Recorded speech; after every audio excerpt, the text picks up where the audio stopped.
தாவேகா போராட்டம் நடத்தி முடிச்சிருக்காங்க. தாவேகாவோட தலைவர் இந்த தமிழ்நாட்டை காக்க வந்த ரட்சகர்னு சொல்லக்கூடிய நடிகர் விஜய் கையில ஒரு பதாக வச்சிருக்காருங்க. அதுல சாரி சொன்னா போதுமா, எங்களுக்கு நீதி வேணும்னு எழுதியிருக்கு. பேசுறப்ப என்ன சொல்றாரு, தமிழ்நாட்டோட முதலமைச்சர் இன்னும் ஒரு 24 பேர்கிட்ட சாரி கேட்கணுங்கிறார். அடுத்ததா சாத்தான்குளம் இரட்டை கொலை வழக்குல உரிய நீதி கிடைக்கலன்னா சிபிஐ விசாரணைக்கு உத்தரவிட வேண்டும்னு அன்றைய எதிர்க்கட்சி தலைவராகவும் இன்றைய முதலமைச்சராகவும் இருக்கக்கூடிய மாண்புமிகு முதலமைச்சர் தளபதி ஸ்டாலின் சொல்லியிருக்காரு. இது அப்படியே புரட்டி போட்டு அன்னைக்கு சிபிஐ விசாரணைக்கு உத்தரவிட்ட போது அதை எதிர்த்தவர் தானே நீங்கள், இன்று எப்படி நீங்க சிபிஐ விசாரணைக்கு உத்தரவிடலாம்ங்கிற கேள்வியை கேட்டிருக்காரு.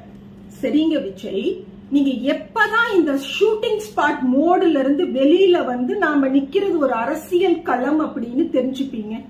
என்னைக்குதான் ஒரு அரசியல்வாதியா, ஒரு அரசியல் தலைவர் பொதுக்கூட்டத்துல எது மாதிரியான பாடி லாங்குவேஜோட, எது மாதிரியான பேச்சு நடையோட பேசணும் அப்படிங்கறத தெரிஞ்சுட்டு பேசுவீங்க?